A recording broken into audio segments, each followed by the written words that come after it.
نحمده ونصلي على رسوله الكريم. آج قومی اسمبلی میں لیڈر آف دی اپوزیشن جناب عمر ایوب خان صاحب، جناب اسد قیصر صاحب اور ان کے ساتھ شریک وفد تشریف لائے ہیں اور ہم نے ان کو خوش آمدید کہا ہے. پہلے بھی تشریف لاتے رہے ہیں اور یہ ایک خیر سگالی کا ان کا تشریف لانا تھا.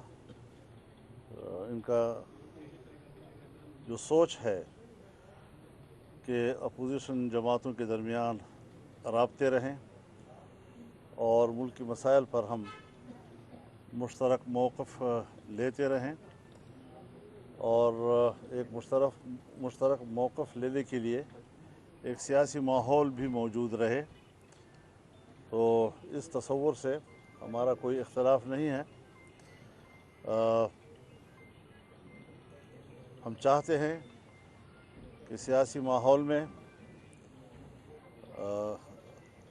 رابطے بڑھتے چلے جائیں، تعلقات کی بہتری کی طرف جانا یہ ہمارا مقصود بھی ہے.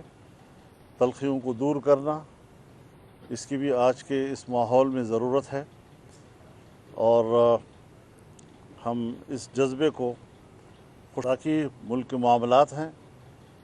اس میں کوئی شک نہیں ہے کہ آئین پاکستان اس کی کوئی حیثیت نہیں رہی ہے اور پارلیمنٹ کی اہمیت ختم ہو چکی ہے.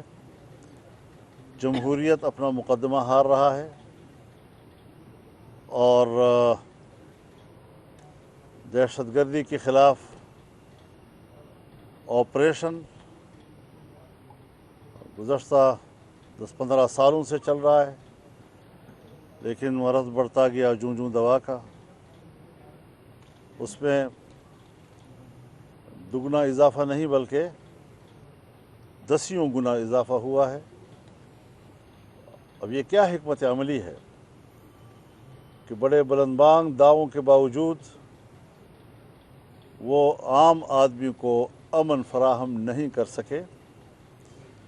اور حال ہی میں چند دنوں پہلے قبائلی علاقے میں جنوبی وزیرستان میں ڈرون حملہ کیا پاکستان کی طرف سے اور عام شہریوں کو شہید کیا گیا اور اعتراف کیا اس کا، غلطی مانی. تو اس قسم کی منصوبہ بندی کے بغیر اندھا دھند قسم کا آپریشن جو عام آدمی کی زندگی کو خطروں کی طرف لے جاتا ہے، غیر محفوظ بنا دیتا ہے،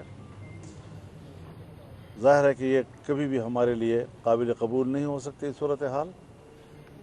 اس وقت چمن بارڈر کے اوپر 6-7 ماہ سے لوگوں کا دھرنا بیٹھا ہے. جو یہاں سے احکامات جاتے ہیں اور جو وہاں پر قدغنیں لگائی جاتی ہیں، ان سے وہاں کے مقامی آبادیوں کا روزگار تباہ ہو گیا ہے. کوئی متبادل روزگار بھی نہیں دیا جا رہا اور بے ہنگم قسم کے شرائط عائد کر کے کہا جاتا ہے کہ یہ پاکستان کی ضرورت ہے اور پاکستان کا مفاد ہے. اب یہ معاملہ آگے بڑھ گیا ہے. جنوبی وزیرستان کا انگور اڈا، وہاں پر لوگ نکل آئے ہیں. وہ اپنی زندگی چاہتے ہیں، وہ اپنا روزگار چاہتے ہیں، وہ اپنا معاش چاہتے ہیں اور کوئی ان کو متبادل نظام نہیں دیا جا رہا. ان کو شاید اندازہ نہیں ہے کہ انگریز کے زمانے میں جب یہاں پر عارضی لائن ڈیورن لائن کے نام سے بچھائی گئی تھی تو وہ قبائل کے بیچ میں سے تھی.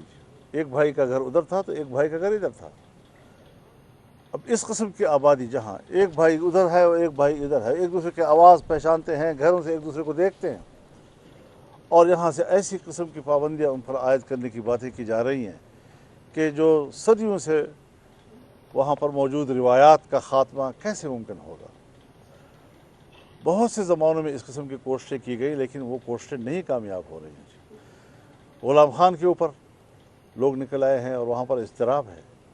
جمروت کے اوپر لوگ نکل آئے ہیں، وہاں پر یہی اضطراب ہے. کہ قدغنیں لگائی جا رہی ہیں عوام کے اوپر اور ان کو کوئی متبادل روزگار کی طرف کچھ بھی اشارے نہیں دیے جا رہے ہیں۔ تو یہ ساری صورتحال ہمارے ملک کی ہے، ہمارا اس کے لیے فکر مند ہونا ایک فطری امر ہے، اور اس حوالے سے ہم یہ سمجھتے ہیں کہ جو بھی ہمارے مشترکات ہیں پارلیمنٹ کے اندر ہماری اس پر آواز ایک ہونی چاہیے، اور ملک کے اندر بھی ایک خوشگوار سیاسی ماحول کی طرف ہمیں بڑھنا چاہیے۔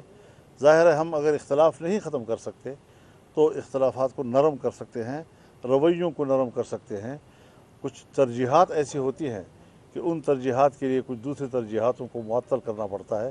تو اس حوالے سے ایک بہتری کی طرف جانے کا ایک سفر ہے، اور اسی حوالے سے ہمارے انتہائی محترم مہمانان گرامی تشریف لائے ہیں، جن کو میں خوش آمدید کہتا ہوں۔ باقی گفتگو آپ ان سے سن لیں گے۔ بہت بہت شکریہ۔ بہت شکریہ جی۔